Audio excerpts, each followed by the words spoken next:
என் பின்னே வாருங்கள், நான் உங்களை மனுஷரை பிடிக்கிறவர்களாக்குவேன் என்று சொன்னவரும், பூமியின் ராஜாக்களுக்கு அதிபதியாய் இருக்கிற இயேசு கிறிஸ்துவின் நாமத்தை மகிமைப்படுத்தி, அந்த நாமத்தினாலே உங்கள் அனைவருக்கும் என் வாழ்த்துக்களை தெரியப்படுத்திக் கொள்கிறேன்.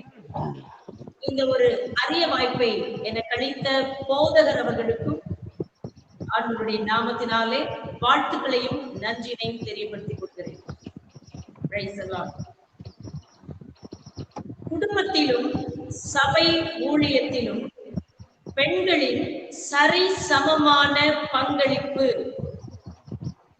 பங்களிப்பை செலுத்தி கட்டுதல் அப்படிங்கிற ஒரு தலைப்பின் மூலமாக தேவனுடைய வார்த்தைகளை தியானிக்க போகின்றோம்.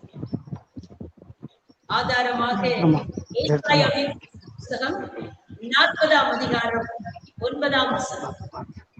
சீயோன் என்னும் சுவிசேஷகியே, உயர்ந்த பர்வதத்தில் ஏறு. எருசலேம் என்னும் சுவிசேஷகியே, நீ உரத்த சத்தமிட்டு கூப்பிடு. பயப்படாமல் சத்தமிட்டு யூதா பட்டணங்களை நோக்கி, இதோ உங்கள் தேவன் என்று கூறு. இதோ கர்த்தராகிய ஆண்டவர் பராக்கிரமசாலியாக வருவார். அவர் தமது புயத்தினால் அரசாளுவார். இதோ அவர் அளிக்கும் பலன் அவரோடு கூட வருகிறது. அவர் கொடுக்கும் பிரதிபலன் அவருடைய முகத்திற்கு முன்பதாக செல்லுகிறது என்று நாம் வாசிக்கிறோம். தீர்க்கதரிசியிலே பிரம்மாண்டமான தீர்க்கதரிசியாயிருக்கிற ஏசாயாவின் மூலம் உரைக்கப்பட்ட ஒரு தீர்க்க தரிசனம். ஜனத்தை ஆற்றுவதற்கும் தேற்றுவதற்கும் பட்சமாய் பேசி அந்த போர்களை முடித்து யுத்தங்கள், குடும்பங்களிலே காணப்படுகிற யுத்தங்களை, போராட்டங்களை முடிக்கவும், எல்லாம் அழிந்து போகும், கர்த்தருடைய வார்த்தை வசனம் மட்டும் நிலைத்திருக்கிறது என்கிற சத்தியத்தை சொல்லவும், சீயோன் எனும் சுவிசேஷகியே, நீ உயர்ந்த பர்வதத்தில் ஏறு. எருசலேம் எனும் சுவிசேஷகியே, நீ சத்தமிட்டு கூப்பிடு, பயப்படாமல் கூப்பிடு. என்ன சொல்ல வேண்டுமா? யூதா பட்டணங்களை பார்த்து, இதோ உங்கள் தேவன் என்று கூறு. நாம் வாழ்கிற பட்டணங்களை பார்த்து, நாம் வாழ்கிற தேசத்தை பார்த்து, நாம் இருக்கிற கிராமங்களை பார்த்து, இதோ உங்கள் தேவன். யார் உங்கள் தேவன்? இயேசு கிறிஸ்து உங்கள் தேவன் என்று தைரியமாய் கூற வேண்டுமா? வானத்துக்கு கீழே பூமிக்கு மேலே வேறு ஒரு தெய்வம் இல்லை என்கிற அந்த காரியத்தை உரக்க கூறு. சத்தமிட்டு கூப்பிட்டு சொல், இதோ உங்கள் தேவன், உங்கள் தேவன். வேற யாரும் உங்கள் தேவன் கிடையாது. இயேசுதான் உங்கள் தேவன் என்று கூறு என்று சொல்லி சுவிசேஷகிக்கு ஒரு வாய்ப்பை கர்த்தர் இங்கே கொடுக்கிறார். சுவிசேஷம் என்பது சாதாரணமானதல்ல. அந்த சுவிசேஷத்தின் மையப்பொருள் கிறிஸ்து. கிறிஸ்துவுக்குள் ஜீவன் இருக்கிறது. சுவிசேஷத்திற்குள் கிறிஸ்துவின் இரத்தத்தின் வல்லமை உண்டு. கிறிஸ்துவின் சுவிசேஷத்திற்குள் அவருடைய மரணத்தின் வல்லமை உண்டு. அவருடைய உயிர்த்தெழுந்த வல்லமை உண்டு. அவர் வரப்போகிறார் என்கிற அந்த ஒரு சத்தியம் உண்டு. இது மிகவும் வல்லமையும் பராக்கிரமும் நிறைந்த, எந்த மனுஷனையும் மாற்றுகிற ஒரு பயங்கரமான, ஒரு சிறப்பான காரியம்தான் சுவிசேஷம். சுவிசேஷத்தின் சிறப்பையும் வல்லமையும் தான் பாருங்கள். உதாரணமாக ஒன்றை சொல்லுகிறேன். வேதம் சொல்லுகிறது, எந்த மனுஷனையும் பிரகாசிப்பிக்கிற மெய்யான ஒளியே அந்த ஒளி எப்படிப்பட்டவர்களையும் அது பிரகாசிக்க வைக்கும். இயேசு கிறிஸ்து சிலுவைக்கு போகிற அந்த சமயத்தில், பொதுவாக இயேசு வாழ்ந்த காலத்தில் இந்த உலகத்தை ரோமர்கள் ஆண்டார்கள். அதாவது ஏதாவது ஒரு யூதன் யூத சமய சம்பந்தமாக தவறு செய்தாலோ, குற்றம் சாட்டப்பட்டாலோ, அவன் அவனை பிரதான ஆசாரியரிடத்தில் ஒப்படைப்பார்கள். பிரதான ஆசாரியன் அவர்களை விசாரித்து அவன் வசத்தில் இருக்கிற சிறைச்சாலையிலே அவர்களை கொண்டு போட்டு பிற்பாடு தண்டனை கொடுப்பார்.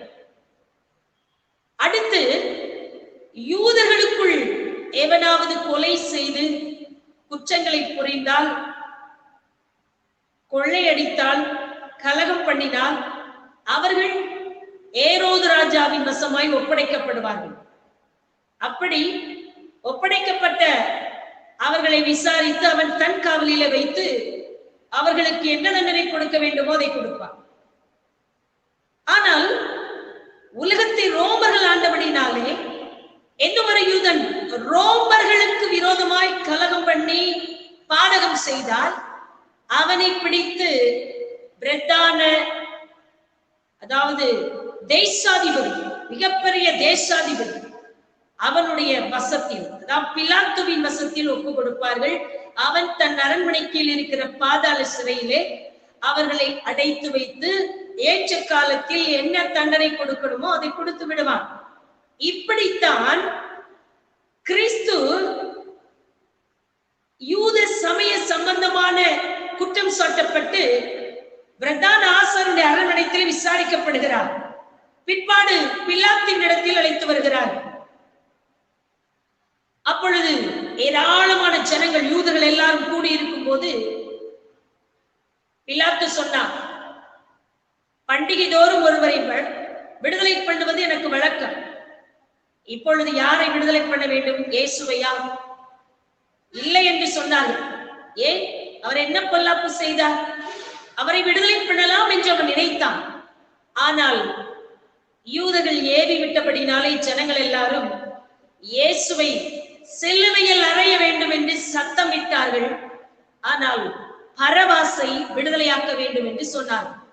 எங்களுக்கு பரபாசை விடுதலை செய், இயேசுவையோ சிலுவையில் அறைய வேண்டும் என்று சொல்லி அவர்கள் கூக்குரலிட்டது நிமித்தம் பிலாத்து தன்னுடைய கரங்களை கைகளை கழுவி விட்டு இயேசுவை வாரினால் அடிப்பிக்கப்படும்படி ஒப்பு கொடுத்தான். கரங்களை கழுவி விட்டான். எல்லாரும் சத்தமிடுகிறார்கள். அவன் பிலாத்து சொன்னான், அந்த பரபாசை விடுதலையாக்குங்கள் என்று சொல்லி சேவகர்கள் அந்த பாதாள அறைக்குள் போய் பரபாசை சங்கிலியோடு அவனை அழைத்து கொண்டு வருகிறார்கள். அப்பொழுது பரபாஸ் பார்க்கிறான் இயேசுவை. இந்த பரபாஸ் ரோமர்களுக்கு விரோதமாய் கலகம் பண்ணி குற்றம் சாட்டப்பட்டு கொலை செய்த ஒரு கொலை பாதகன். அவனுடைய இருதயம் ஒரு கல்லை போல, ஒரு பாறையை போல, மலையை போல கடினமான ஒரு இருதயம். மூர்க்க வெறி பிடித்தவன். தன்னுடைய யூதர்களுக்காகவே ரோமர்களிடத்தில் யுத்தம் பண்ணினவன், கொலை செய்தவன். அவன் முரட்டாட்டம் பிடித்த முகத்தோடு சரீரத்தோடு நின்று இயேசுவை பார்க்கிறான். அவன் நினைத்திருக்கலாம், நம்மை மக்கள் விடுதலை செய்ய வேண்டும் என்று சொல்லுகிறார்களே, நம்மை விடவா இவர் கொடுமையானவர்?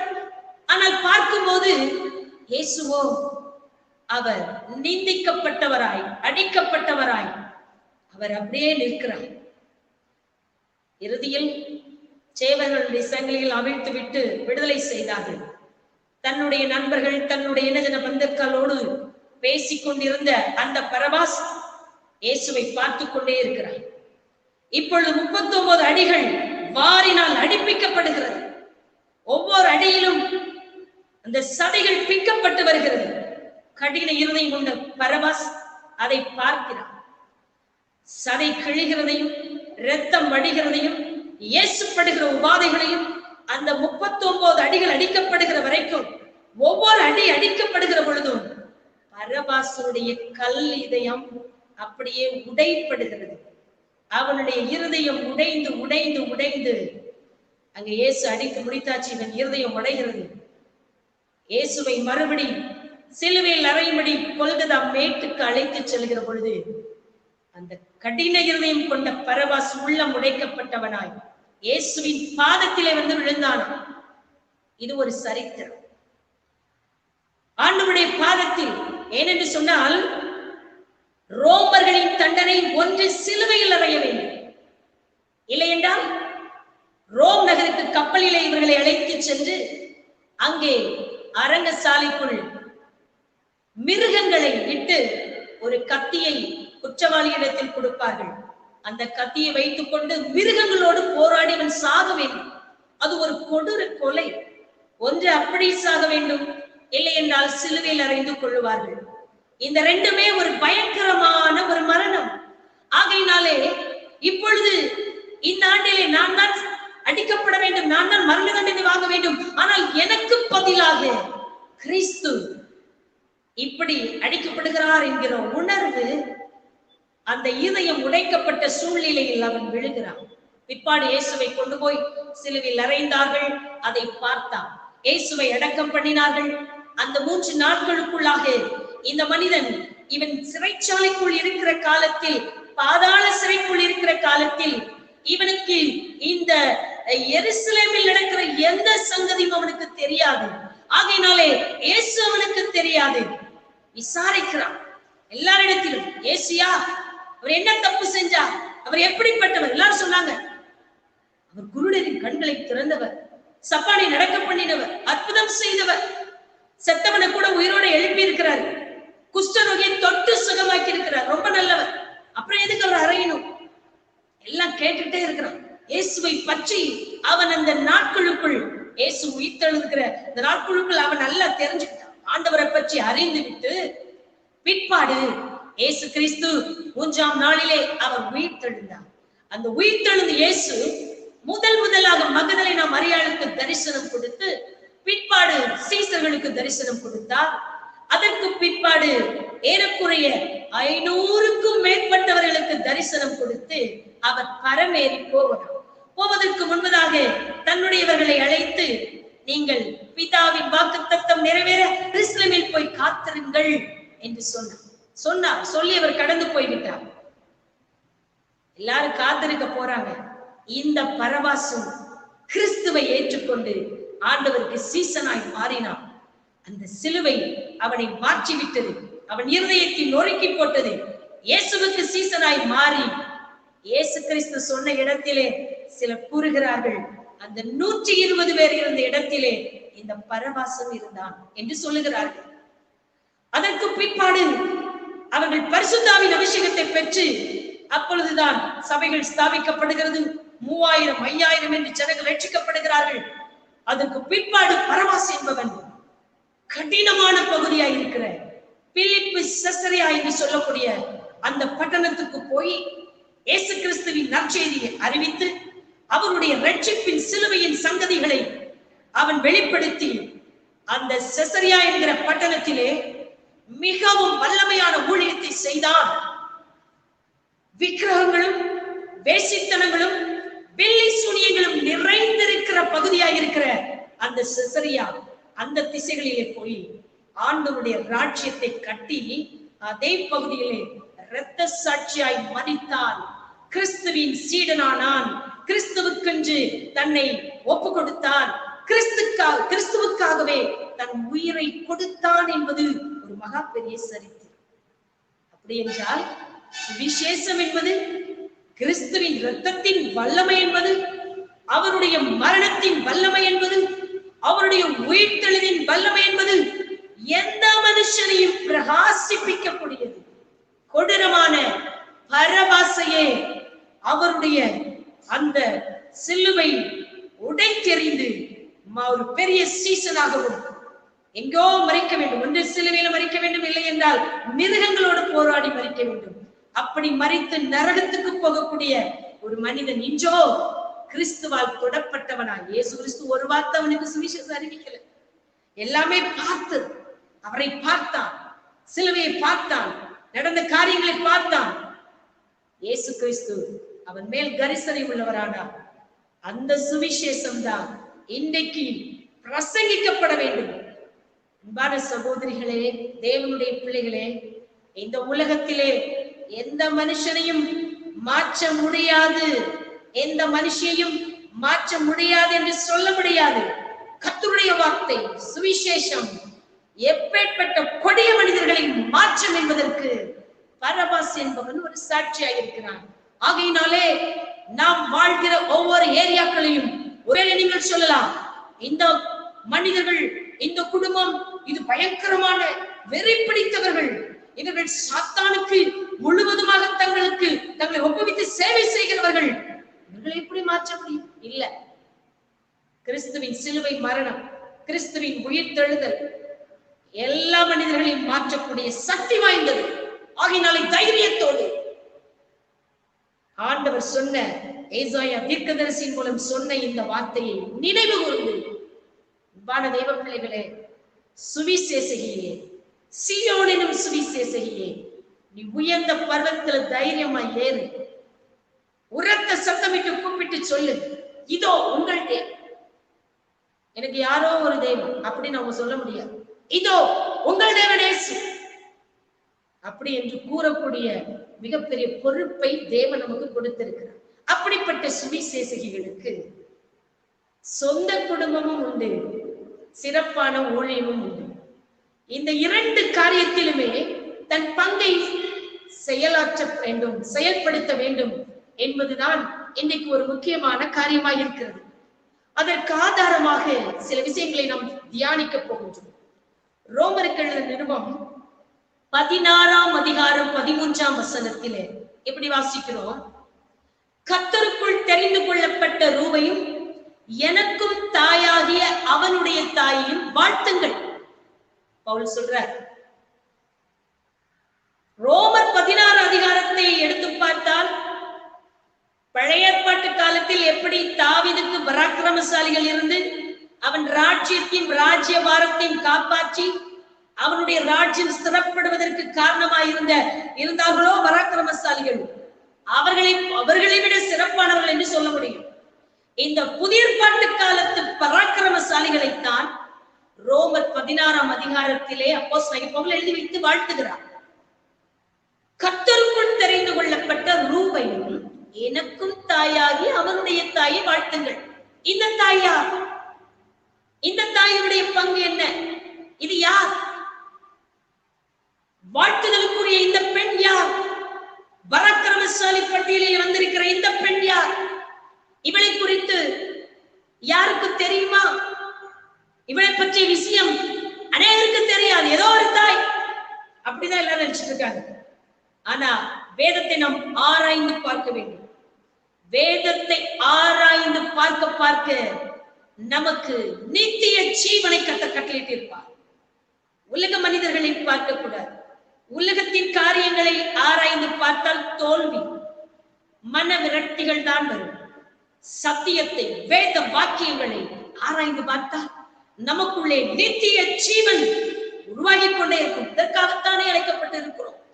இந்த தாயா, பவுலால் வாழ்த்தப்பட்ட இந்த தாயா, இந்த பட்டியலில் இருக்கிற அத்தனை பேரும் கர்த்தருடைய ஊழியத்திற்காக தன்னை அர்ப்பணித்தவர்கள், சிறப்பாய் செயல்பட்டவர்கள், அசைத்தவர்கள், அப்போஸ்தலர்கள், தாய்மார்கள், வீட்டை கொடுத்தவர்கள், கழுத்தை கொடுத்தவர்கள், பிராணனை கொடுத்தவர்கள், தேவ ராஜ்யம் கட்டப்படுவதற்கு தங்களை அர்ப்பணித்தவர்கள், விசேஷித்த பாத்திரங்கள்.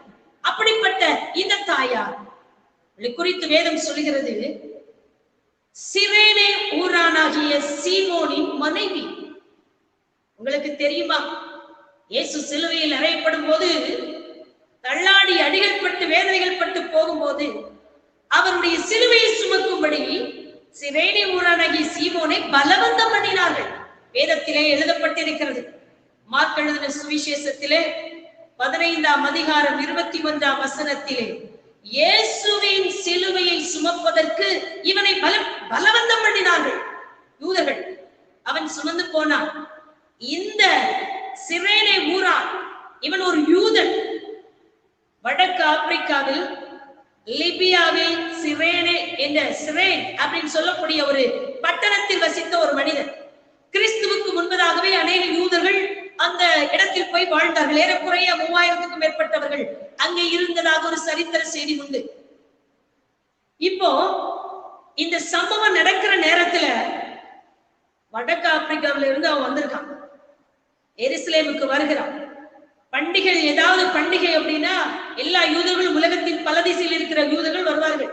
அப்படித்தான் இவனும் வந்திருக்கிறான். வந்த இடத்திலே பலவந்தம் பண்ணப்படுகிறான். அவன் இந்த நடந்த காட்சிகள் எல்லாவற்றையும் பார்த்துவிட்டு அவன் தன் நாட்டுக்கு போவதற்கு முன்பதாக, தன் வசிக்கிற அந்த இடத்திற்கு போவதற்கு முன்பதாக கிறிஸ்துவை இரட்சகர் என்று அறிந்து கொண்டான். கிறிஸ்து தனக்காக ஜீவனை கொடுத்தார்.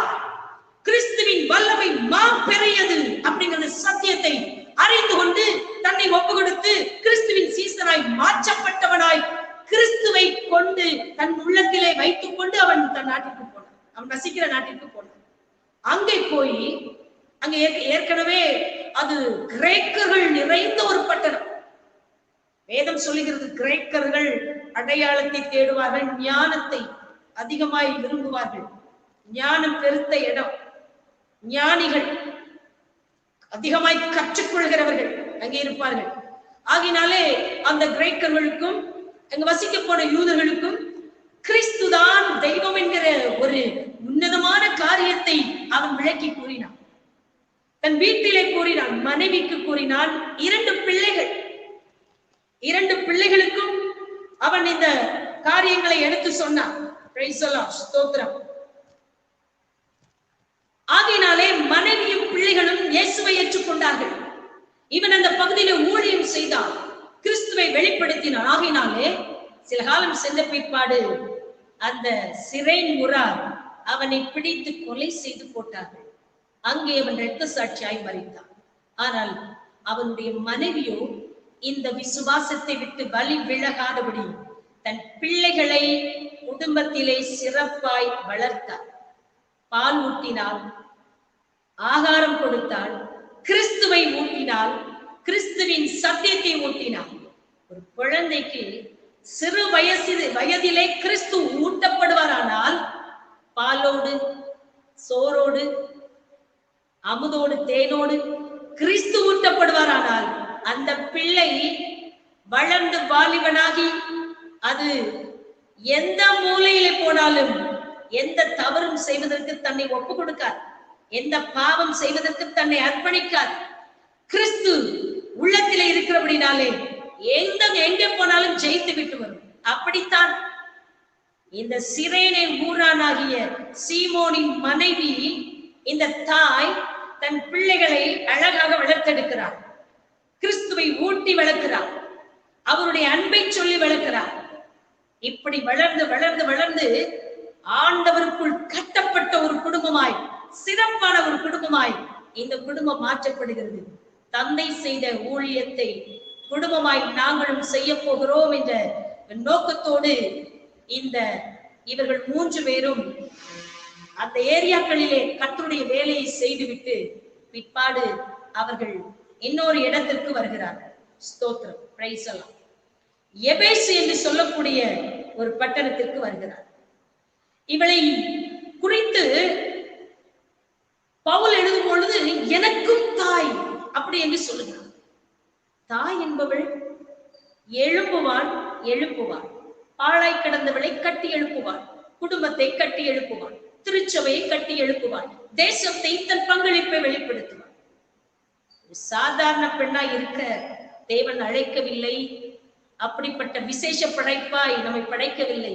இந்த உலகத்திலே விசேஷ படைப்பு மனிதர்கள் தான். நம்மை ஒரு மனுஷியாக தேவன் படைத்திருக்கிறார் என்று சொன்னால் நம் பங்களிப்பு எல்லா இடத்திலும் இருக்க வேண்டும். குடும்பத்திலே, சபையிலே, தேசத்திலே, வாழ்கிற இடங்களிலே கர்த்தருடைய நாமத்தை கொண்டு நம் பங்களிப்பை செலுத்த வேண்டும். அதுதான் ஒரு தாய். அப்படித்தான் இவர்கள் எபேசுவுக்கு வருகிறார்கள். எபேசுக்கு வந்த பிற்பாடு அங்கே பவுலை சந்திக்கக்கூடிய ஒரு சூழ்நிலை வருகிறது. பவுலோடு இணைந்து கொண்டு இவர்களும் கர்த்தருடைய வேலை செய்கிறார்கள். அன்பிலும் உபசரிப்பிலும் ஆண்டவருடைய வசனத்தை கேட்பதிலும் போதிப்பதிலும் கலந்து வாழ்கிறதிலும் பவுலையும் தன்னுடைய சொந்த மகனாக பாவித்து ஆறுதல் செய்கிறதிலும் நேசிக்கிறதிலும் கர்த்தருடைய வார்த்தைகளை பகிர்ந்து ஒருவருக்கொருவர் புத்தி சொல்லிக் கொண்டு எழுப்புகிறதிலும் இந்த தாய், சிரேனே ஊரானாகிய சீமோனின் மனைவியாகிய இந்த தாய் தன் பங்களிப்பை செலுத்தினதுனால தான் அந்த காலங்களிலே பயங்கரமான ஒரு காரியங்கள் நடக்குது. கர்த்தர் பவுலின் கைகளினாலே விசேஷித்த அற்புதங்களை அடையாளங்களை செய்து கொண்டிருக்கிறார். எபேசு ஆசியா முழுவதுமே ஆண்டவருடைய அந்த ராஜ்யத்துக்குள் வருவதற்கு இன்னைக்கு கூட்டா இணைந்து செயல்படுகிறார்கள். பல தாய்மார்கள், பல தகப்பன்மார்கள், அப்போஸ்தலர்கள், சீசர்கள் எல்லாரும் இணைந்து கூட்டாய் செயல்பட்டுக் கொண்டிருக்கிற அந்த காலத்திலே அசுத்தாவிகள் ஓடுகிறது. தேவனுடைய வல்லமை பயங்கரமாய் வெளிப்படுகிறது. ஜனங்கள் தங்களை அர்ப்பணிக்கிறார்கள்.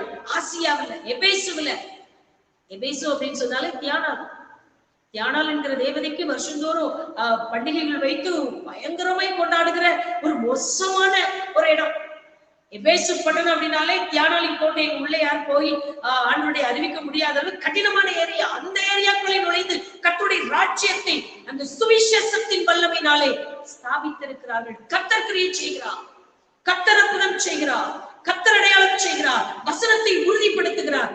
ஆகையினாலே எல்லா விக்கிரகங்களும் சாம்பலாகிறது. அதனாலதான் ஒரு சமயத்துல யூதர்கள் அந்த சிலை செய்கிறவர்கள் என்கிற பொறாமை கொண்டு தங்கள் தேவர்களுக்கும் தேவிகளுக்கும் தியானால் தேவதை அவளுக்கு எங்க பார்த்தாலும் சிலை, பெண்கள் அணியும் காதணியிலே கூட சிலை, செயின்கள்ல சிலை, வீட்டுல ஷோகேஸ்ல இவ சிலை, இப்படி சிலை செய்து தட்டாங்களுக்கு நல்ல வருமானம். இப்போ அதை அடித்து பேசுறதுனாலே கூட்டம் கூடி இவர்களுக்கு ஏதாவது ஒரு செய்ய வேண்டும் என்று சொல்லி பவுலுக்கு விரோதமாய் எழும்புகிற சமயத்தில் யூதர்கள் கத்திக் கொண்டிருக்கிறார்கள்.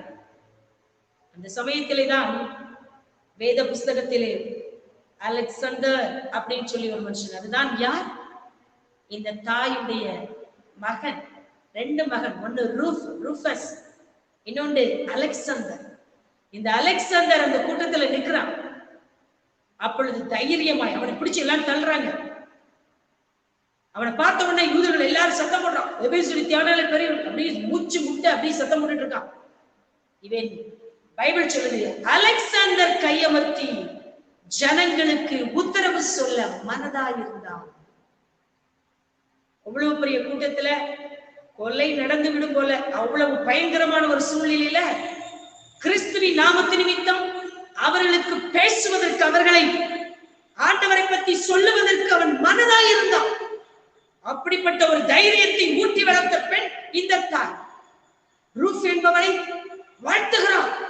வாழ்த்துதலுக்குரிய ஒரு தெய்வ மனுஷனாய் அவன் மாறிவிட்டான். ரூஃப் கர்த்தருக்காய் பயன்படுகிறார், அலெக்சாண்டர் கர்த்தருக்காக பயன்படுகிறார். இதெல்லாம் தேவனுடைய அந்த சித்தத்தை நிறைவேற்றுவதற்கு இந்த பெண் ஒரு காரணமாக இருக்கிறது. குடும்பம், என் குடும்பம், என் சபை, என் தேசம். ரூத் சொன்னால, என் தேவன், உன் தேவன், என் தேவன். நம்ம சொல்லணும், என் குடும்பத்தில் என் குடும்பத்தை நான் கட்ட வேண்டும், என் சபையை நான் கட்ட வேண்டும், என் தேவனுடைய நாமத்தை நான் மகிமைப்படுத்த வேண்டும். அவர் என் தேவன், யாருக்கோ அல்ல, என் தேவன்.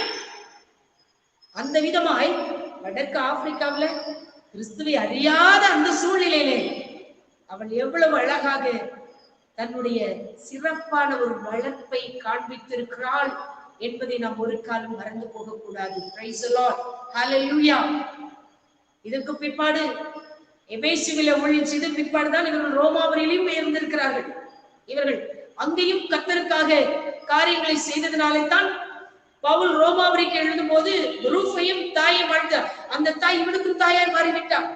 தனக்கு ஆதரவாய், தனக்கு தேர்தலாய், தன்னுடைய ஊழியத்தில் உதவியாய், தனக்கு சகலவற்றையும் செய்யக்கூடிய ஒரு நல்ல ஒரு தாயாய் சொல்லுகிறார். ரூஃபுக்கு மட்டும் தாய், அலெக்சாண்டருக்கு மட்டும் தாய், எனக்கும் தாய். அப்போஸ்தலனாகிய பவுலை பார்க்கும் போது சொன்னார்கள், உலகத்தை கலக்குகிறவர்கள், இந்த அலெக்சாண்டர் அவர்கள் உலகத்தை கலக்குகிறவர்கள் இங்கேயும் வந்து விட்டார்கள். அப்படிப்பட்ட கலக்குகிறவர்களுக்கு ஆசீர்வாதமாய் வாழ்ந்த அநேகம் உண்டே, அவர்களை தூக்கி நிறுத்துகிற அநேகம் உண்டே, அதுல இந்த பெண்ணும் ஒரு காரணமாய் இருந்தாள். ஆகினாலே கர்த்தருடைய பிள்ளைகளே, அன்பான சகோதரிகளே, தேவனுடைய பிள்ளைகளே, நீங்களும் உங்களுடைய பங்களிப்பை குடும்பத்தில் காண்பித்து உங்கள் பிள்ளைகளை கிறிஸ்துவுக்குள் வளர்த்தெடுத்து, எந்த ஒரு வேலையில இருந்தாலும் பரவாயில்லை, ஆண்டவர் பெரியவர் என்கிற உணர்வை கொடுத்து அவர்கள் வேலை பார்க்கிற இடங்களிலோ சேவை செய்கிற இடங்களிலோ கர்த்தருக்காக அவர்கள் பிரகாசிக்க வைப்பது குடும்பத்தில் உள்ள ஒரு தாயின் கடமை என்பதை நாம் மறந்து போகக்கூடாது. பிரைஸ் தி லார்ட், ஹல்லேலூயா.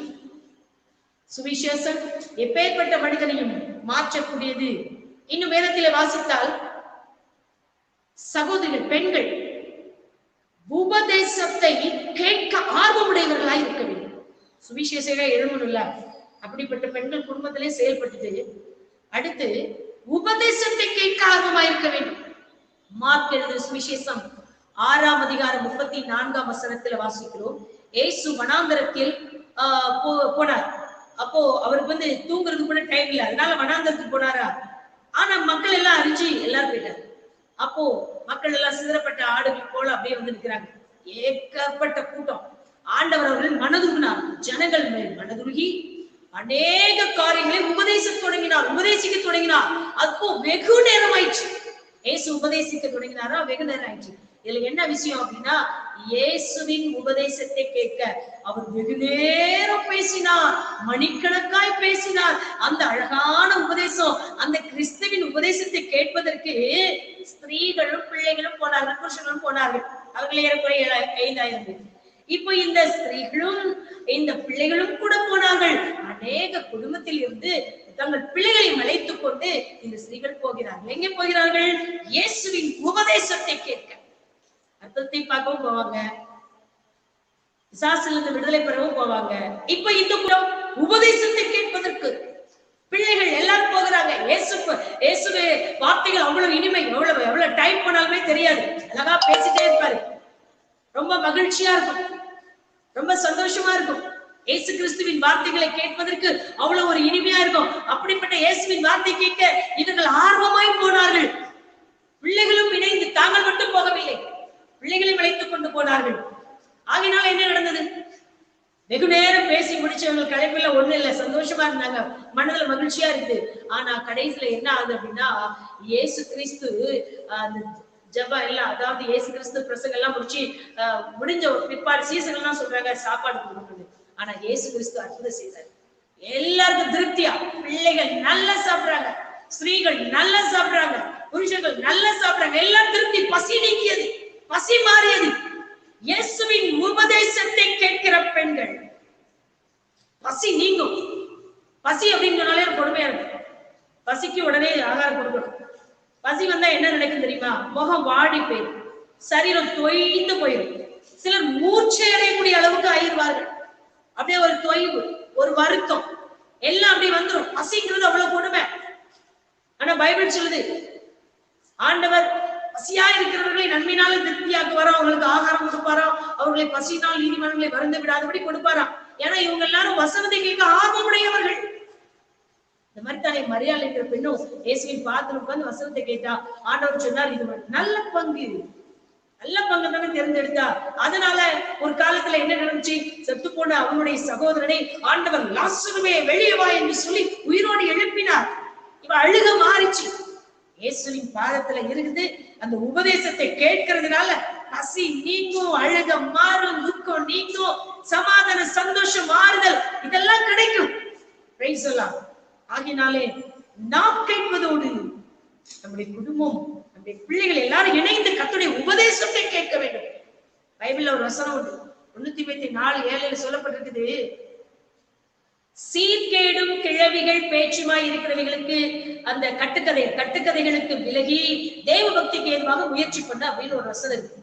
இன்னைக்கு அநேக சகோதரிகள் வசனத்தை கேட்பதை விட, உபதேசத்தை கேட்பதை விட கட்டுக்கதைகளுக்கு முக்கியத்துவம் கொடுக்கிறார். கட்டுக்கதைகள் ஏதோ ஒரு மனுஷன் அப்படியே பில்டப் பண்ணி ஏதோ கட்டி வச்சிருப்பான், ஒரு கட்டுக்கதை.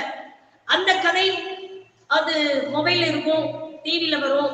இந்த மாதிரி காரியங்களை கேட்டு கேட்டு தங்களுடைய ஜீவிதத்தை எடுத்து போடுகிறார்கள். பைபிள்ல கிளியரா சொல்லியிருக்கு. கட்டுக்கதை என்ன உண்டாகும் அப்படின்னா தர்க்கங்களை உண்டாகும். கட்டுக்கதைகள் தர்க்கங்களை உண்டாகும். ஆனா பவுல் சொல்றாரு, நீ தேவ பக்திக்கு ஏதுவாய் முயற்சி பண்ணதான் விற்று தர்க்கங்களை உண்டாக்கும். என்ன தர்க்கங்களை உண்டாக்கும்? அமளி, கலகம், இவையெல்லாம் அது உண்டாக்குமா? ஆனால் கர்த்தருடைய வசனம் பேதுரு அன்னைக்கு பிரசங்கித்துக் கொண்டிருக்கும் போது கொர்நேலியு வீட்டுல பிரசங்கித்துக் கொண்டிருக்கும் போதே பரிசுத்த ஆவியானவர் வந்து இறங்கினார். பல பாஷைகளை பேசி கர்த்தரை புகழ்ந்து அன்னைக்கு அநேகர் ஞானஸ்நானம் எடுத்து கர்த்தருடைய ராஜ்யத்துக்கு தகுதியாய் மாறிவிட்டனர். ஆண்டவருடைய உபதேசம் நித்திய ஜீவனை கொண்டு வரும், நல்ல வழியிலே வழி நடத்தும். கட்டுக்கதைகளோ கலகத்தையும் தர்க்கத்தையும் உண்டு பண்ணி வாழ்க்கையிலே முன்னேற விடாதபடி தடுத்து விடும். இன்னும் பைபிள் சொல்லுது, நமது சீரை கெடப்படும். சீர், நல்ல பெயர், மரியாதை, இதெல்லாம் கெடுக்குமா கட்டுக்கதை. அந்த கட்டுக்கதையில ஃபேமஸ் யார் அப்படின்னா யூதர்களின் கட்டுக்கதை ரொம்ப ஃபேமஸா இருக்கும். அவர்கள் தாங்களாகவே தெரிந்து நேரம் பொழுதுபோக்குக்காக இந்த கட்டுக்கதைகளையும் அவர்கள் தாங்களே உருவாக்கி பேசி நேரத்தை கழிப்பார்கள். அந்த காலத்தினுடைய என்டர்டைன்மெண்ட் இதுதான். இப்படி கட்டுக்கதைகளை பேசி யூதர்கள் காலத்தை கழித்திருக்கிறார்கள். இன்னும் பைபிள் சொல்லுது, அது மிகவும் தந்திரமானது. பிசாசு தான் தந்திரமானது. ஏதேன் தோட்டத்துல ஏவாள வஞ்சித்த பிசாசு, நீ இந்த பழத்தை சாப்பிட்டா ஆண்டவரை போல மாறிடலாம், அப்படி ஆயிடலாம், நீ சாக மாட்ட, அதை செய்ய மாட்ட. கட்டுக்கதை அல்ல, சொந்தத்தில் பைபிள் சொல்லுது, பிசாசு சொந்தத்தில் எடுத்து பேசுவான், தன் மனதில் வந்ததை பேசுவான், உண்மை போல பேசுவான், நல்லது போல பேசுவான், நல்ல வழியில் நடத்துற மாதிரி பேசுவான். இதான் கட்டுக்கதை. அவன் பொய்க்கு பிதாமா இருக்கிறான். அது வலுசற்பத்தின் ஆவி. கட்டுக்கதைகள் வலுசற்பத்தின் ஆவி. இந்த கட்டுக்கதைகளின் மூலமாய்த்தான் ஏவாளனைக்கு வஞ்சிக்கப்பட்டால். ஆகவே தேவ பிள்ளைகளே, கட்டுக்கதைகளுக்கு விலகி ஓடுங்கள். அவைகள் நம்முடைய சீரை கிடப்பண்ணும், தர்க்கங்களை உண்டாக்கும், சத்தியத்தை கேளாதபடி செவியை மந்தப்படுத்தும். கட்டுக்கதைக்கு ரொம்ப இன்ட்ரெஸ்டா வாழ்க்கை ஒப்பு கொடுத்தவங்க சத்தியம் காதல விழவே அவங்களுக்கு இன்ட்ரெஸ்டே இருக்காது. செவி அப்படியே அடைச்சிருவாங்க. தேவனுடைய வார்த்தை அவங்களுக்கு ரொம்ப கஷ்டமா இருக்கும். கடைசியில முடிவு வலு சர்ப்பத்தோடு பங்கடைய வேண்டிய சூழ்நிலை வந்துவிடும். ஆகவே தேவ பிள்ளைகள் எழும்புங்கள், கட்டுங்கள், உங்க வாழ்க்கையை கட்டுங்கள். கட்டுக்கதைகளுக்கு நீங்களாகி தேவனுடைய வசனத்தை கேட்பதில் இயேசு கிறிஸ்துவின் வசனம் எப்படிப்பட்டது? எலிசபெத்தின் வார்த்தை எக்ஸார்டினரி, ரொம்ப பொய்யா இருக்கு. எக்ஸார்டினரி பொய்கள் நம்புவது போல இருக்கும், ஆனா பொய். கடைசியில பைபிள் சொல்லுது, பொய் பேசுகிறவர்களின் வாய் அடைக்கப்படும், எதுவுமே பேச முடியாது, பாதாளத்துல போய் கிடக்கணும். அதனால கர்த்தருடைய பிள்ளைகளா இருக்கிற நம்ம கண்டிப்பா இந்த கட்டுக்கதைகளுக்கு நீங்களாகி தேவனுடைய வசனத்தை கேட்க ஆர்வமா இருக்க வேண்டும். பைபிள் சொல்லுது, கர்த்தருடைய உபதேசமோ மழையானது இளம் பயிரின் மேல் பொழிவது போல என் உபதேசம் பொழியும். ஆண்டவர் இளம் பயிர் மேல எப்படி மழைய அப்படி பனிய பெய்யறாரோ அதே மாதிரி நம்ம மேல அவருடைய வசனத்தை உபதேசத்தை பொழிவாராம். இந்த உபதேசம் பொழிய பொழிய நாம் அறிவில் விருத்தி அடைவோம். அறிவில் இதுல விருத்தி அடைவோம், அறிவிலே விருத்தி அடைவோம். பைபிள் சொல்லுது, பேதையரா இருந்தாலும் நீங்கள் திசை கட்டு போவதில்லை. பேதையரா இருந்தாலும் நீங்கள் திசை கட்டு போய் தடுமாற வேண்டிய அவசியம் இல்லை. காரணம், தேவனுடைய உபதேசத்தை கேட்கறதுனால கேட்டு கேட்டு கேட்டு அறிவிலே தேறினவர்களாய் நாம் மாறி விடுவோம். இன்னும் பைபிள் சொல்லுது, கிறிஸ்துவினுடைய உபதேசம் என்பது அது ஆச்சரியமானது. அதிகாரமும் ஆச்சரியமும் கலந்த ஒரு அழகான உபதேசம். ஆச்சரியமா இருக்கும். இயேசுவின் வசனத்தை கேட்டு கேட்டு பாருங்க, ஆச்சரியமா இருக்கும். ஆச்சரியமான காரியம் உங்க வாழ்க்கையில் நடந்துகிட்டே இருக்கும். உங்களுக்கு மட்டுமா நடக்கும், சபையில நடக்கும், தேசத்துல நடக்கும், குடும்பத்துல நடக்கும். நம்ம தேவனுடைய வசனத்தை கேட்க ஆர்வமாயிட்டோமா, அவருடைய வார்த்தை உபதேசங்கள் நம்ம மேல அப்படியே பொழிய ஆரம்பிச்சிட்டாரா, அதிசயம் நடக்கும், பூரிப்பு நடக்கும், ஆச்சரியம் நடக்கும், நல்ல விஷயங்கள் நடக்கும். ஸ்தோத்திர பிரைஸ்ல. அது மட்டுமல்ல, நம்மை தேறினவர்களாய் மாற்றும் தேவ வசனம், அந்த உபதேசம் நம்மை தேறினவர்களாய், தேர்ச்சியாளர்களாய், 100% தேர்ச்சியாளர்களாய், கல்வியில் மற்ற காரியத்தில் மந்தமா சிலர் இருக்கலாம், வேத வசனமானது தேர்ச்சி உடையவர்களாய் மாற்றிவிடும். அதோடு அது புதிதானது என்று பைபிள் சொல்லுது. ஏற்கனவே எழுதி வச்சிருந்தா, ஆனா தியானிக்க புதிதாக இருக்கும், புதிய விஷயங்கள். 50 வருஷம் இந்த வேதாகமத்தை வாசித்தாலும் இன்னைக்கு வாசித்தாலும் ஸ்தோத்திரம், பழைய 80 வயசு 90 வயசு தாத்தா பாட்டி எல்லாம் சொல்லுவாங்க, அன்னைக்கு வாசிச்சேன் அத மாதிரிதான் இன்னைக்கு புதுசு புதுசா தெரியுது. 100 வருஷம் ஆனாலும், மனுஷன் காயெல்லாம் 100 வச்சுக்குவோம், 100 வருஷம் ஆனாலும் இந்த உபதேசத்தை கேட்க கேட்க புதிதான காரியம். ஒருவேளை 20 வயதோ 30 வயதோ 40 50 வயதை நம் 60 70 தாண்டி கொண்டிருக்கலாம். ஆனால் நம் வாழ்வில் புதிதான புதிதான அப்படியே அப்படியே பூரித்து பார்க்கக்கூடிய விஷயத்தில் ஒரு காரியம் நடக்கணும் அப்படின்னு சொன்னா கண்டிப்பா புதிதானவைகளை செய்கிறது தேவனுடைய உபதேசம்.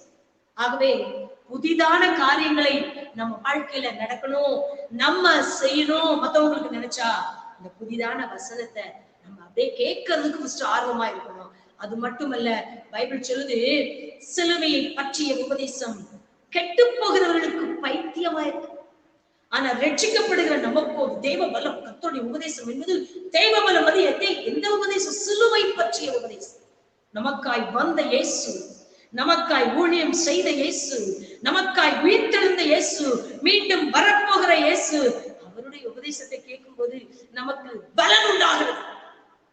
சரீரத்துல, கால்ல, கையில, உடம்புல அங்கவலி இங்கவலி, ஆண்டவருடைய உபதேசம் தெய்வ பலம், அந்த பலமா எழும்ப வைக்கிறது. ஸ்தோத்திரம். இன்னும் பைபிள வாசிக்கிறோம்,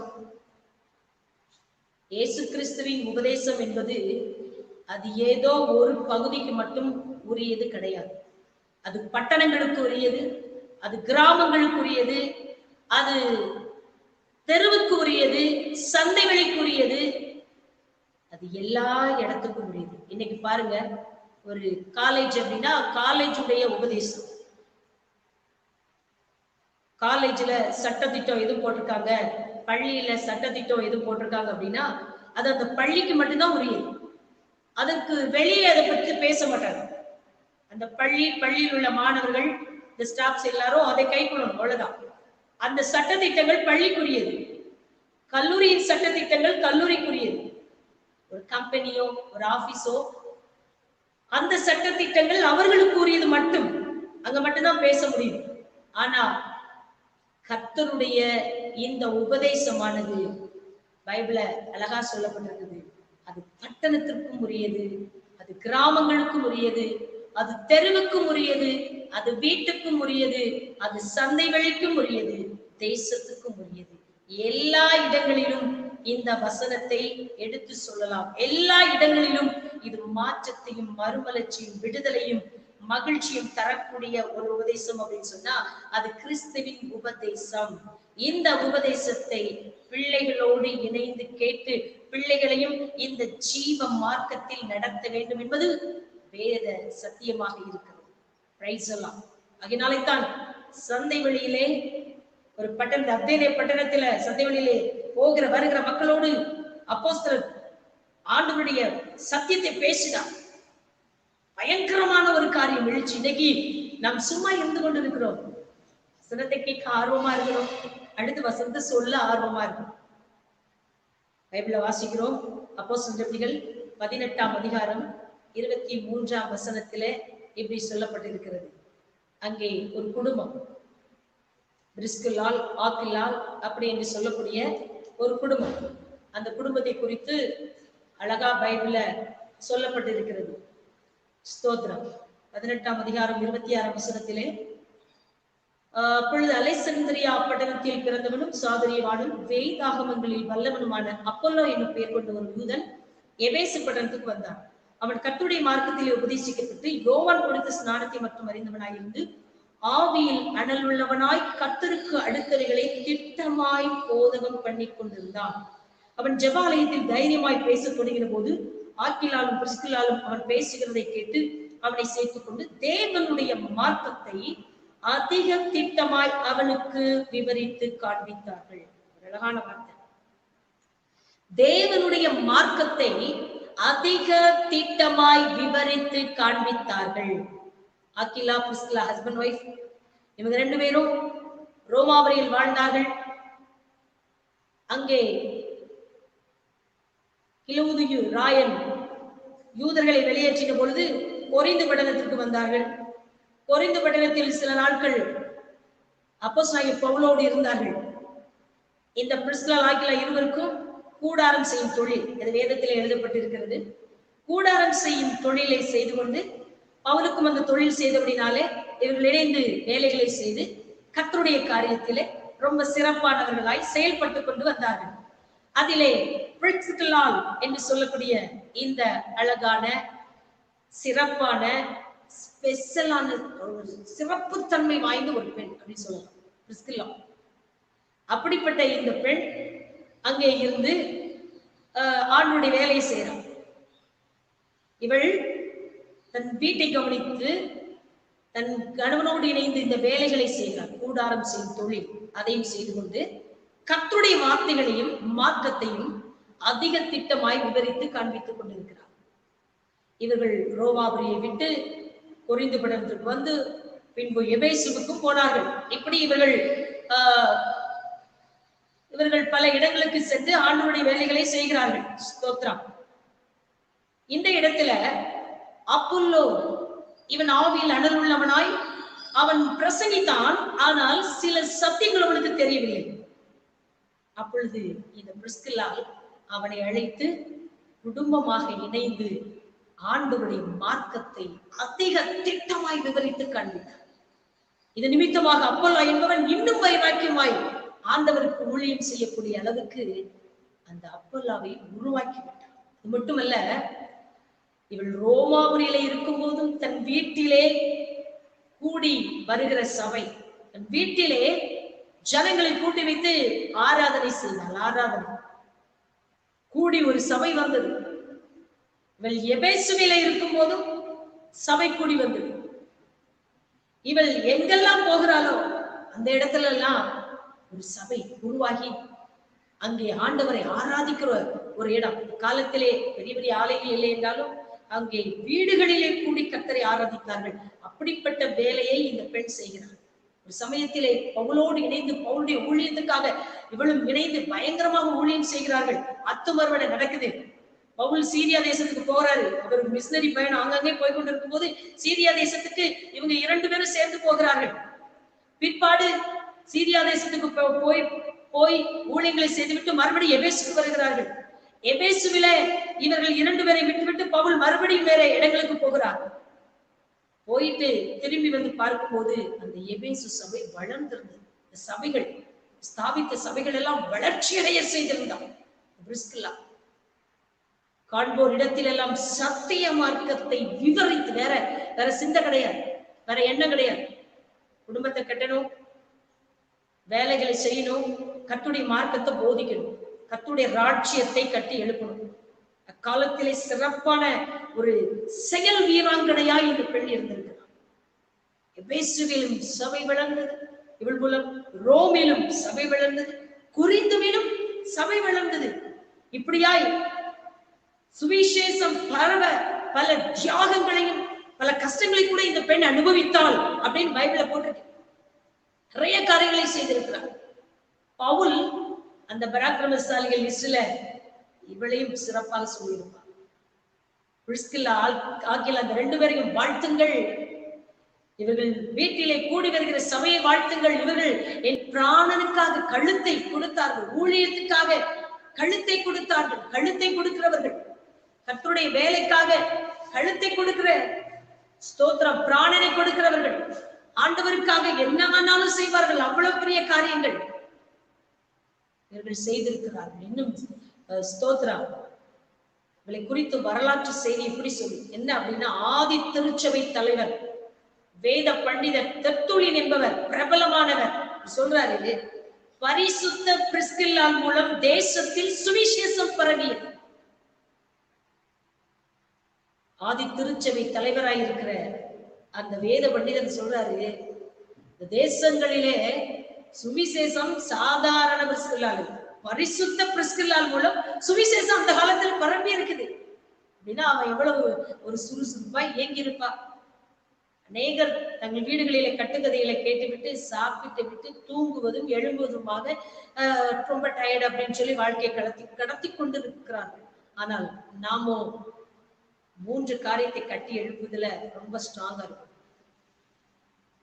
நம்மையும் முதலாவது கட்டணும், நம்மையும் கட்டி எழுப்பணும். நம்முடைய சுயம், நம்முடைய காரியங்கள் கிறிஸ்துவுக்குள் நாம் கட்டப்பட வேண்டும்.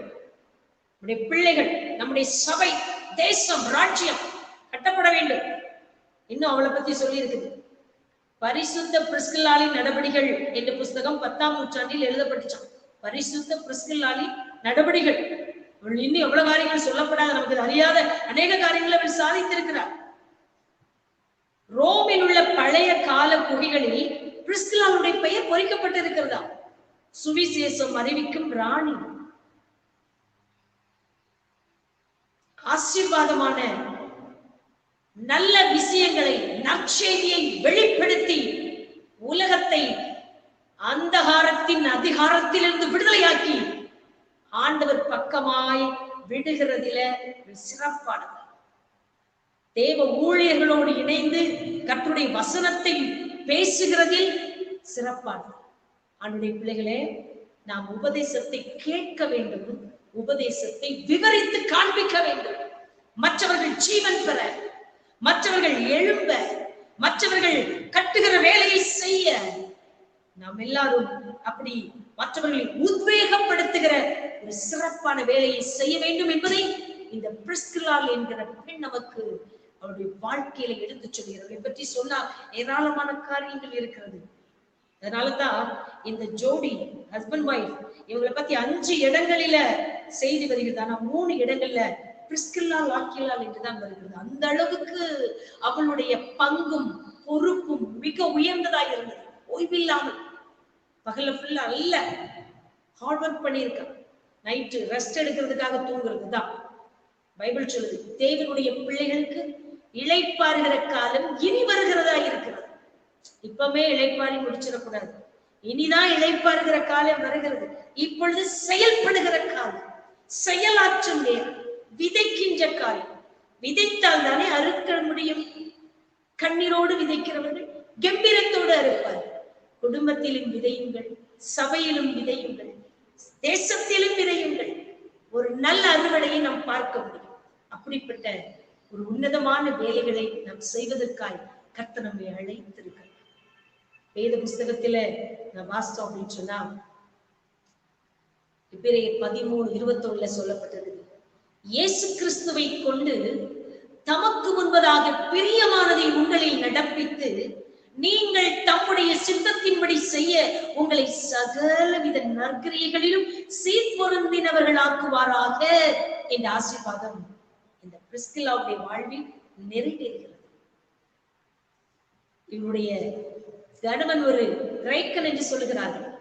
அவனை ஆதாயம் பண்ணினதே இந்த பெண்.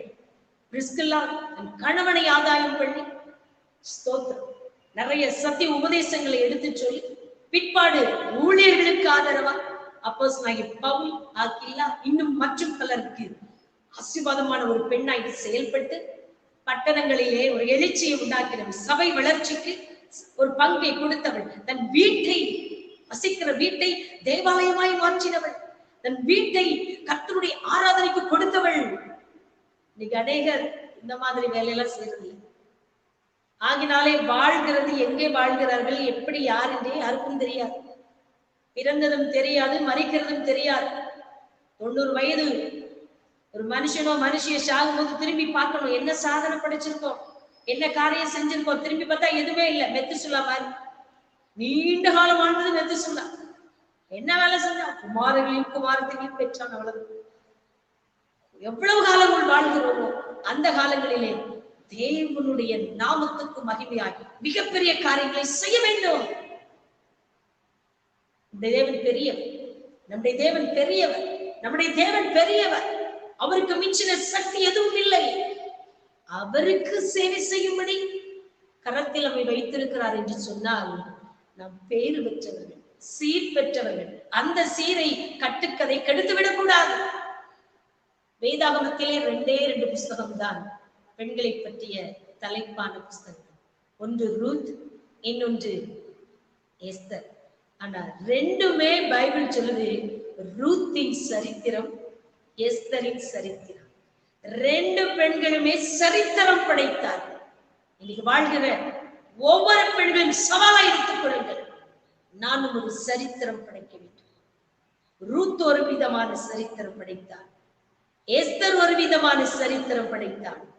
அதை விட சிறப்பான சரீரத்தை சிலுவை பாடுகளுக்கு பிற்பாடு வாழ்கிற, சுவிசேஷம் வந்த பிற்பாடு வாழ்கிற நானும் அடைக்க வேண்டும் என்கிறதான ஒரு எண்ணங்கள் நமக்குள்ளே வர வேண்டும். புதிய சரித்திரம், ஆண்டவருடைய உபதேசம் புதிது, புதிதான காரியங்களை வார்த்தை கொண்டு செய்ய வேண்டும். இந்த உலகத்தை வசிக்கிற இடங்களில் நிச்சயமாகவே நம் ஆண்டவருக்குள் ஆதாயம் பண்ண முடியும், ஆண்டவருக்குள் காரியங்களை செய்ய முடியும். இந்த பரபாஸ் என்ன காரியம் செஞ்சா?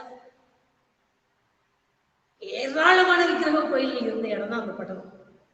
எங்க பார்த்தால் அருவருப்பு, வேசித்தனம், பில்லி சூனியம், மாந்திரிகம், கொலை, கொள்ளை, கிறிஸ்துவின் காரியங்கள் அங்க இல்லை.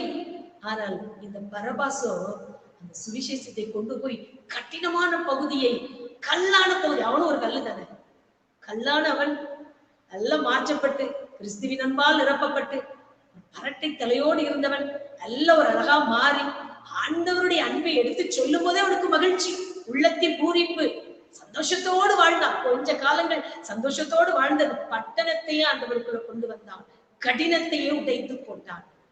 கடின இருதயத்தை உடைக்க தேவனால முடியும், கடின பட்டணங்களை உடைக்க தேவனால முடியும், கடினமான சூழ்நிலையை உடைத்து போடுவதற்கு தேவனால முடியும். இன்னைக்கு மனிதர் சொல்லுவார்கள், நான் எப்படி பயங்கரமான காரியத்தை செய்ய முடியும், என் சூழ்நிலை இப்படி, என் குடும்பம் எப்படி, எனக்கு டேலண்ட் இல்ல, எனக்கு அது இல்ல சொல்லாதீங்க. நம்மளாம் போய் ஆண்டவர் ஆத்மாவை ஆதாயம் பண்ண போறோம். கிறிஸ்துவின் சுவிசேஷம் நம்ம ஒரு கருவி, இன்குபேட்டர் கருவி மாதிரி, ஒரு கருவி, ஒரு இன்ஸ்ட்ருமெண்ட். கர்த்தர் நம்மை கரத்தில் வச்சிருக்கிறார், பயன்படணும், அவ்வளவுதான். நம்ம சொல்லணும், கிரியை செய்கிறவர் கர்த்தர். பரபாச கொண்டு போய் பரபாச சிலுவையில கொண்டு விட்டாச்சு, அவனை ஆண்டவர் மாத்திட்டார். சிறையின ஊரான சீமோன் ஆண்டவர் பக்கத்துல கொண்டு விட்டாச்சு, அவன் மாறி ஆண்டவருடைய சிலுவை மாத்தி அவனை கொண்டு போயிடுச்சு. இப்படி நம்முடைய வேலை நற்செய்தி அறிவித்து ஜனங்களை சிலுவை அடிவாரம் விட வேண்டும், மீதி ரட்சிப்பதும் அசைப்பதும் கர்த்தருடைய வேலை. அந்த வேலையை ஆண்டவர் செய்கிறார். அதனாலே தேவனுடைய பிள்ளைகளே, சுவிசேஷகியே, பைபிள் அழகா வாசிக்கிறோம், சீயோன் என்னும் சுவிசேஷகியே. ஏசாயா தீர்க்கதரிசி மூலம் சொல்லப்பட்ட கர்த்தருடைய வார்த்தை இன்னைக்கு நிறைவேறுகிறது. சீயோன் என்னும் சுவிசேஷகியே. இதுவரைக்கும் உங்களுக்கு அதனுடைய அர்த்தம் தெரியாம இருக்கலாம். நான் அப்படியே மந்தமா தான் வாழணும் அப்படின்னு நீங்க நினைச்சிட்டு இருக்கலாம். நான் எழும்பவே கூடாது, ஒரு சில குடும்பத்தையே பார்த்து கொண்டிருந்து, சிலர் ஊழியத்தை அப்படி இல்லை. அந்த ரூஃப் அலெக்சாண்டர் தாய் மாதிரி, ஸ்தோத்திரம், பிரைஸ் தி லார்ட், ஹalleluya, பிரிஸ்கில்லால் மாதிரி. சீயோன் என்னும் சுவிசேஷம் உங்களுக்கு தான். பார்க்கிற கேட்கிற உங்களை பார்த்து கர்த்தர் சொல்றாரு, நீதான் சீயோன் என்னும் சுவிசேஷகி. நீ படுத்து தூங்கி கொண்டிருக்கிறாயோ, மடக்கி கொண்டிருக்கிறாயோ, கை முடக்கி கொண்டிருக்கிறாயோ, உன்னை பார்த்து கர்த்தர் சொல்லுகிறார், உயர்ந்த பர்வதத்தில் ஏறு, எருசலேம் என்னும் சுவிசேஷியை உரத்த சத்தமிட்டு கூப்பிடுவன் சத்தம். அடக்கி கொண்டிருக்கிறாயோ, உனக்குள் எவ்வளவு கிருபைகள், எவ்வளவு வரங்கள், எவ்வளவு வல்லமைகள் என் சுவிசேஷத்தை உனக்குள் வைத்திருக்கிறேன். உரத்த சத்தமிட்டு கூப்பிடு, பயப்படாமல் சத்தமிடு. யாரும் என்ன செஞ்சிருவாங்க? ஒண்ணு செய்ய மாட்டாங்க. பரபாசை மாற்றின வல்லமை எந்த மனுஷனையும் பிரகாசிக்கும். பயப்படாமல் சத்தமிட்டு யூதா பட்டணங்களை பார்த்து சொல்லு, இதோ உங்கள் தேவன், இதோ உங்கள் தேவன். அப்படிப்பட்ட ஒரு காரியத்தை செய்வதற்கு இதுதான் கட்டுகிற ஊழியம், கட்டுகிற ஊழியம், கட்டி எழுப்புகிற ஊழியம். இடிக்கிற ஊழியம் அல்ல, கட்டுகிற ஊழியம், எழுப்புகிற ஊழியம். மாளிகையா, அரண்மனையா, குடும்பத்தையும் ஊழியத்தையும் சபையும் தேசத்தையும் கிறிஸ்துவுக்கென்று மாளிகையை கட்டி எழுப்ப ஆண்டவர் நம்மை அபிஷேகப்படுத்தி இருக்கிறார், அதிகாரப்படுத்தி இருக்கிறார். அவைகளை பயன்படுத்தி தேவ பிள்ளைகளே, இன்னும் தூங்கிக் கொண்டிருக்காதீர்கள், இன்னும் முடங்கிக் கொண்டிருக்காதீர்கள், செயலாற்றுவதற்கு எழுவுங்கள். இதுதான் காலம். இந்த காலத்தில் மௌனமாய் இருந்தால் சரித்திரம் படைக்க முடியாது. இந்த காலத்தில் ஏனோ தானவென்று வாழ்ந்தால், ஏதோ முன்னடந்த காரியங்களில் மனதில் வைத்து இன்றைக்கு நீங்கள் அமைதியாக இருப்பீர்கள். ஆனால் ரட்சிப்பு வரதான் போகுது, கடைசி கால எழுப்புதல் வரத்தான் போகுது, இந்தியாவை பற்றி பிடிக்கத்தான் போகுது, அசைக்கத்தான் போகிறது, விக்கிரங்கள் எல்லாம் கட்டோடு ஒழிந்து போகத்தான் போகிறது. ஆனால் உங்க மூலம் என் மூலம் தேவன் அப்படிப்பட்ட கிரியைகளை செய்ய வேண்டும் என்று சொல்லி காத்திருக்கிறீர்களா? விரும்புகிறீர்களா? இன்னைக்கு சுவிசேஷகியா, அந்த தீர்க்கதரிசியின் வார்த்தையின்படி, கர்த்தர் சொன்ன வார்த்தையின்படி எழும்புங்கள், ஏறுங்கள், சத்தமிட்டு கூப்பிடுங்கள், அவருடைய உபதேசத்தை நன்றாய் கேளுங்கள். கட்டுக்கதைகளை கேட்காதீங்க, உபதேசத்தை கேளுங்க. உபதேச திட்டமா பேசுங்க, பிரிஸ்கில்லால் மாதிரி பேசுங்க, விவரித்து காண்பீங்க. அறியாதவர்களுக்கு அறிய வச்சு வல்லமையான தாய் எழுப்புகிறவள் எழுப்புகிறவள். பிரிஸ்கில்லாலும் எழுப்பினார், அப்போல்லா பவுல் போன்றவர்கள் எழுப்பினார். இப்படிப்பட்ட சிறப்பான காரியங்களை குடும்பத்திலும் தேசத்திலும் செய்யும். ஆண்டவருடைய ராஜ்யத்தை கட்டுவோம். ஆண்டவருடைய வருகையிலே மனவாட்டிகளாய் அவருக்கு முன்பதாய் நிற்பதற்கு தைரியம் உள்ளவர்களாய் மாற்றப்படுவோம். கர்த்தருடைய நாமம் மகிமைப்படட்டும். தேவனுடைய கிருபை நம்மோடு ஒரு நிமிஷம் ஜெபிப்போம். ஹல்லேலூயா. பரிசுத்த பிதாவே, நன்றியோடு ஸ்தோத்திரிக்கிறோம். இந்த வேளையில கூட உங்களுடைய பரிசுத்த நாமத்தை உயர்த்துவதற்கு ஆண்டவரே, நாங்கள் ஒரு சுவிசேஷகியாய் எழும்புவதற்கு தேவன் எங்களுக்கு கொடுத்த நல்ல வாக்கியங்களுக்காக நன்றி சொல்கிறோம். வேத வாக்கியங்களை ஆராய்ந்து பார்த்து நித்திய ஜீவனை அடைந்து நாங்கள் கட்டுகிற சிறப்பான காரியங்களை எங்கள் வாழ்விலை செய்து முடிக்க தேவன் உதவி செய்யும். இப்படிப்பட்ட ஒரு சந்தர்ப்பங்களை ஏற்படுத்தி தந்த கர்த்தருடைய பிள்ளைகளையும் நீர் ஆசீர்வதித்து பலகி பெருகி உன்னுடைய ராஜ்யத்தை இன்னும் நாங்கள் விரைவாய் இணைந்து கட்டுவதற்கு, அன்னைக்கு சொன்னார்களே எழுந்து கட்டுவோம் வாருங்கள் என்று சொல்லி அந்த நல்ல வேலைக்கு தங்கள் கைகளை திடப்படுத்தினது போல ஒருவருக்கு ஒருவர் திடப்படுத்தி உன்னுடைய வல்லமையை இந்த இடத்திலே கொண்டு போக, உலகத்திலே தேசத்திலே கொண்டு போக உதவி செய்யும். சாத்தானின் வீரியங்கள் அழிக்கப்படுகிறது. கர்த்தருடைய வல்லமை எங்கும் பரவுகிறது. அதற்காக நன்றி செலுத்தும். பெரிய காரியங்களை செய்யும். எங்களை வெறுமையாக்கி தாழ்த்தி ஒப்பு கொடுக்கிறோம். நீ பெருக வேண்டும், நாங்கள் சிறுக வேண்டும். எங்களை தாழ்த்துகிறோம். இயேசுவின் நாமத்தில் ஜெபிக்கிறோம் நல்ல பிதாவே.